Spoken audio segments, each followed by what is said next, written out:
do ហើយនឹង make ពាក្យពីរហ្នឹងគឺវាមានអត្ថន័យដូចគ្នាក៏ប៉ុន្មានក៏ប៉ុន្តែនៅក្នុងការប្រើប្រាស់គឺវាមានលក្ខណៈខុសគ្នា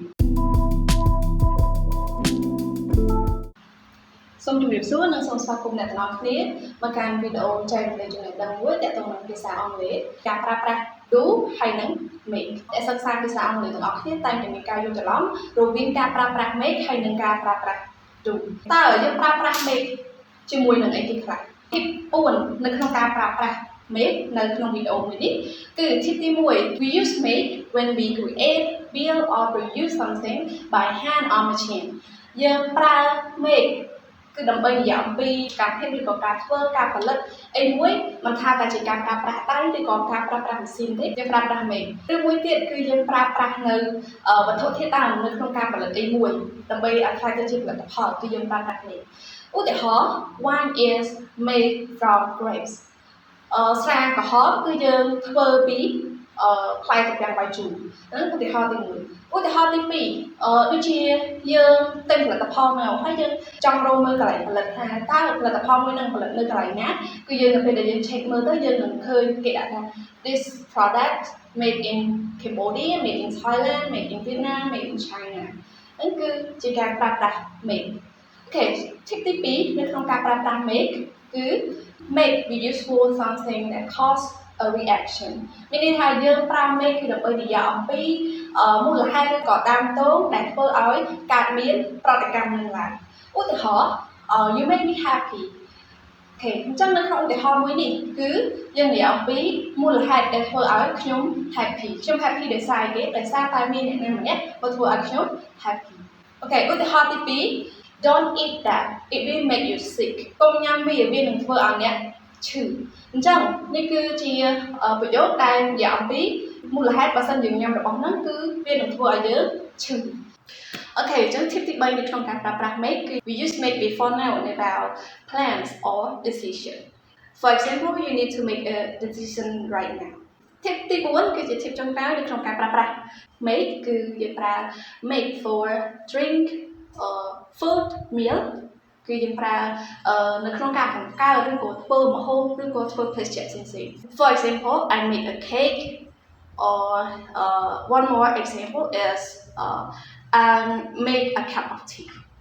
นั่นគឺជាការប្រើប្រាស់ make អញ្ចឹងយើងដឹងពីការប្រើប្រាស់ make ហើយឥឡូវនេះយើងទៅមើលពីការប្រើប្រាស់ do វិញម្ដងថាតើវាមានភាពខុសគ្នាបែបណាខ្លះពី make ចាអញ្ចឹងសម្រាប់ do គឺខ្ញុំមាន3 tip សំខាន់នៅក្នុងការប្រើប្រាស់កិរិយាសព្ទ do តែប្រែថាធ្វើដូចជា make ដែរអញ្ចឹងនៅក្នុងទី1យើងប្រើប្រាស់ do to talk about jobs work or the task ឬក៏យើងអាចនិយាយបានថាយើងប្រើប្រាស់ do for application ឬក៏ជាកាតព្វកិច្ចដែលយើងត្រូវតែធ្វើដូចជា I do my homework ខ្ញុំធ្វើកិច្ចការងារផ្ទះរបស់ខ្ញុំគឺមានន័យថា homework ហ្នឹងគឺយើងត្រូវតែធ្វើហើយបើសិនជាយើងអត់ធ្វើទេគឺអាចនឹងមានបញ្ហាជាមួយនឹងលោកគ្រូអ្នកគ្រូហើយទី2គឺយើងប្រើ do ដើម្បីនិយាយអំពី to prefer non-specific activity ដែលនៅកន្លែងនេះគឺយើងចង់និយាយពីការប្រើប្រាស់ doទៅលើសកម្មភាពណាដែលយើងអាចបានកំណត់ច្បាស់លាស់ថាយើងនឹងត្រូវធ្វើអីទេឥឡូវនេះខ្ញុំមានឧទាហរណ៍មួយ Hurry up I have to do something នៅក្នុងប្រយោគនេះគឺគេនិយាយថាលឿនឡើងខ្ញុំត្រូវធ្វើអីមួយអញ្ចឹង something ហ្នឹងគឺយើងអាចបានដឹងច្បាស់ថាត្រូវធ្វើអីទេគាត់ដឹងថាយើងត្រូវធ្វើប៉ុន្តែយើងអត់បានបញ្ជាក់ថាខ្ញុំត្រូវលាងចានខ្ញុំត្រូវបោសផ្ទះគឺយើងបានកំណត់ឲ្យច្បាស់លាស់ទេហ្នឹងហើយគេហៅថា non specific activity ចឹងមានឧទាហរណ៍មួយទៀតឧទាហរណ៍ដូចជាយើងចង់ជួយម្ដាយរបស់យើងឧទាហរណ៍យើងចង់ជួយម្ដាយរបស់យើងនៅពេលដែលគាត់កំពុងចម្អិនម្ហូបអញ្ចឹងយើងអាចសួរគាត់ Is there anything I can do to help នៅកន្លែងនេះយើងមានន័យថានៅពេលដែលយើងឃើញគាត់កំពុងតែធ្វើម្ហូបអញ្ចឹងគឺយើងចង់ទៅជួយគាត់ហើយយើងអត់ដឹងថាត្រូវជួយនៅសកម្មភាពណាជាក់លាក់មួយទេយើងគាត់សួរគាត់ថាតើនៅកន្លែងនេះមានអីឲ្យខ្ញុំជួយឬក៏អត់ Tip ទី3នៅក្នុងការប្រើប្រាស់ do we use do to replace the verb when the meaning is clear I need to do my hair I need to do my hair អូខេនៅក្នុងប្រយោគនេះយើងប្រែថា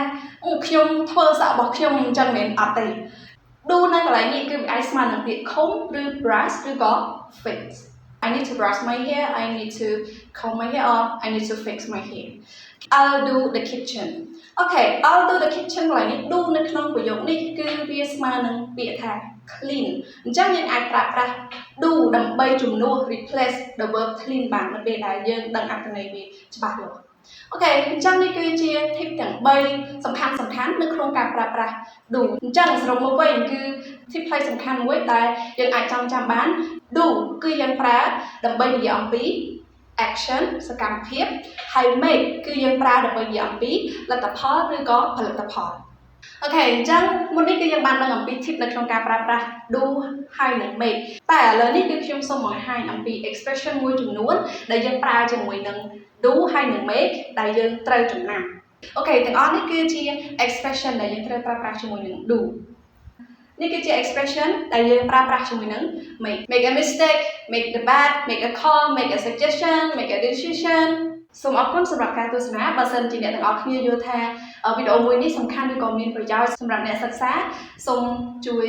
ចុច like ចុច share នៅវីដេអូមួយនេះបើសិនជាអ្នកទាំងអស់គ្នាមាននៅចម្ងល់ឬសំណួរផ្សេងៗសូម comment នៅខាងក្រោម